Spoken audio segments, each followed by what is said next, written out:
Leafs Nation, Marlies fans, how we doing? I'm back with another Toronto Marlies recap. This is another segment of The Take.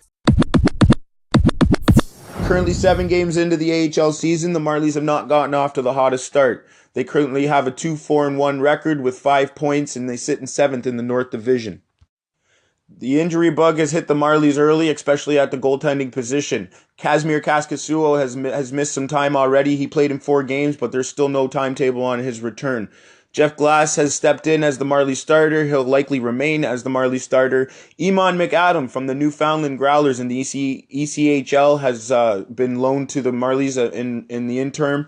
Rasmus Sandin, he still remains with the Toronto Marlies. He's been seen with the team traveling around watching their games. He hopefully eyes a return to the blue and white shortly. Mason Marchment, he's returned. He's played 2 games. He's tallied an assist so far in those 2 games.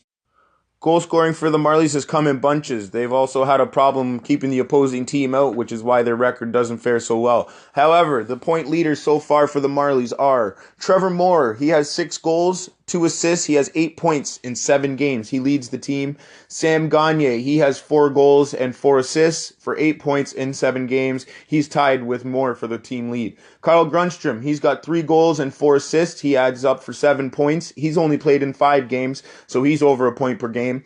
Callie Rosen, he has 1 goal and 6 assists for 7 points in 7 games so far this season. Chris Mueller, he's got 2 goals, 4 assists. He has 6 points, and he's only played 5 games so far, over a point per game. Dmytro Timashov, he has 2 goals and 3 assists for 5 points in all 7 games for the Marlies. And Pierre Engvall, he has 3 goals and 2 assists for 5 points in 6 games for the Marlies so far this season.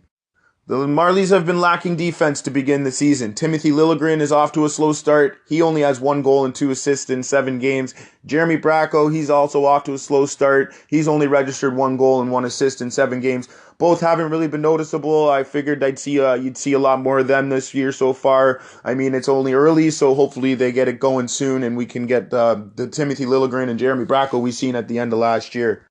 Goaltending has also been lacking for the Marlies. I mean, not all their fault, of course. It's a team game, and they have 5 guys in front of them that they hope can slow down the opposing team. However, that's not been the case. This is the goalie breakdown so far. We have Jeff Glass. He's 1-2-2 so far to begin the season. An overtime loss and a shootout loss. They could have gone either way, but the Marlies have struggled. Glass has 16 goals against in 5 games. He's currently at a .389 goals against average and an .875 save percentage. Kaskisuo, he's played 4 games before being removed to injury. Kaskisuo has allowed 15 goals in 4 games. He sits with a .531 goals against average and an .860 save percentage. There's clearly still lots of room for improvement for the Toronto Marlies in all areas of the game. Head coach Sheldon Keefe, he wants to see them get it turned around quickly, I'm sure, as well as the Toronto Marlies fan base and Leafs Nation.